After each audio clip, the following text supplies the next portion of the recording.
That's a bit more like it, isn't it, guys? A nice 2-0 win over Napoli this morning. Yes, it was a little bit touch and go at times, but it's just nice to see us fucking win. And standard Liverpool, we win the hard games, we drop the easy ones. But regardless, it's just nice to see us win. You can never be too disappointed with that. But moving on from this Napoli game, I want to touch on to Spurs. I want to touch on to Liverpool in the Premier League and their issues that we have in the league right now. 4 wins, 4 draws, 4 losses. It's not good. That's very mediocre. That's pretty bang average. And you would have seen my video last week. If you haven't seen it, have a look at it already. I'll link it up somewhere if you haven't seen it to some of the reasons I think that Liverpool have been bad. But this video is going to be about what Klopp can do. The one thing I think specifically Klopp can change to get Liverpool's fortunes back on the way up and seeing us move up the table and winning games consistent. Now, I know I'm sitting in my chair. I'm a bit of a fucking armchair enthusiast. What do I know? I'm not a football manager. I'm not a football coach. I know fuck all compared to Jurgen Klopp. However, it's just one thing that I think we can do. And I think that if we change this, it's going to give us more success. Now, look, the league's gone. I don't think we can win the title. Top 4 is still there. It's not gone. It's not out of the realms. So we need to really focus on that. And that's going to be hard for the players because when you start a season and you go out and you say, we want to win the league title, and then you start bad as we have, motivation can drop off. We saw that in 2020, 2021 when we had all those injuries, and it was just after the season where we won the league, and you could tell the players just dropped off because they thought they were up here, but they dropped down to here. And that's kind of happening this year. But I reckon Klopp needs to do this, and he's got to go for it. Because right now, we're 9, and so we're on a kind of scale right now. We're on that seesaw. We're on a balancing act. What do I mean by that? I mean, if we don't go for it, we could potentially fall down low, or we're never even going to go up if we play it safe. Or we can go for it. And what I mean by going for it is, let's get back to the high intensity, high press. Let's suffocate teams in their half. Now, the best Liverpool sides, the best versions of the Jurgen Klopp sides, was when we pinned teams in. We had the high line. Now, we got fucking a lot of stick for the high line, but it worked. We would pin teams in their half. We would turn the ball over, high intensity, win it back, and then we were on the attack. Now, I understand we don't have the players really anymore to do that. They're a little bit older. Everyone's a little bit slower. They don't have the engines like they used to. But I think we got to throw caution to the wind, guys. I really do. I think the defenders got to get high. Because have you noticed, and everybody's been saying it, how deep Van Dijk plays now? He drags off. He sags off.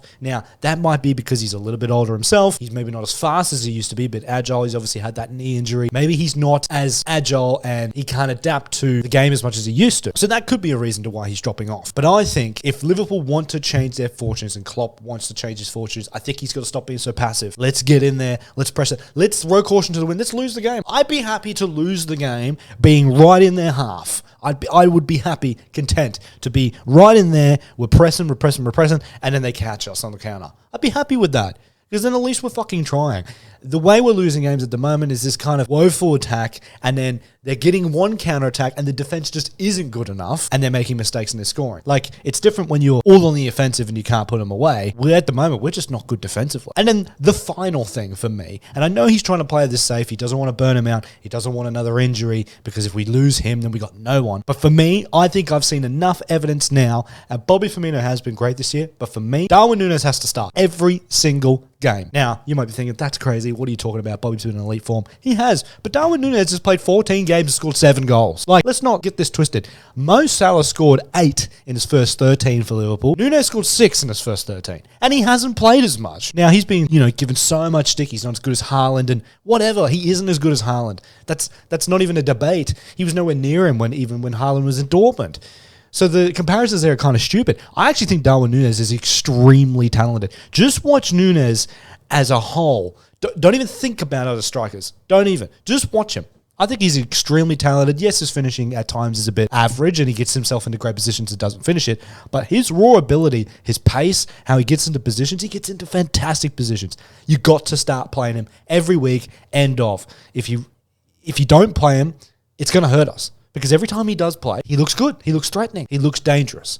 He's got to play. So that about wraps it up. I think Liverpool got to play that high intensity, high risk, high octane football. They've got to go for it. We're at the stage now in the Premiership where we can't afford to be sagging off, playing this possession football, trying to beat teams. No, can't do it. Can't afford it now. We've got to get in their face like we did in 17-18 18, 19, 19, 20. From 2020 onwards, we've adapted this new style where we kind of had a possession-based game and we would break teams down. But right now, the way we are and how we're kind of chasing everything, we got to start getting in there. We got to start playing high-octane intensity football. If we don't, who the fuck knows what's going to happen? Now, again, I don't know what the fuck I'm talking about. I'm just a fan sitting in a chair in my garage, so I don't know what I'm talking about. But that's what I reckon we need to do, guys. If you agree, make sure you like, comment, subscribe. If you are new, I will leave some links to some other videos from the channel in here so you can keep up to date. But yeah, I will be trying to watch the Liverpool versus Spurs game. It's Sunday night. It's an awkward time here in Australia. It's 2:30 Monday morning. Like, that's just a crap time. You can't, like, do you go to bed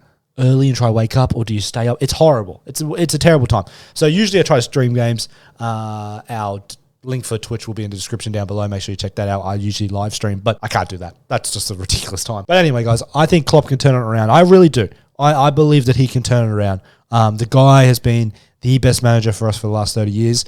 He's won every single trophy for us that no other manager has ever done. He's the first manager to win everything in the world of football, for Liverpool at least. So you cannot be mad at this man, especially when he hasn't been backed particularly well by FSG. So he gets all my backing. Even if we lose a couple more games and the season just is a write-off, I would never sack this man. Not even close. You back this guy, you give him the money, you give him the players, and look at what he can do. I mean, look, the evidence is there. So I think Klopp deserves all the time in the world, and we'll be okay, guys. We'll be okay. Anyway, that about wraps it up. Make sure you like, comment, subscribe. I'll see you on the next one.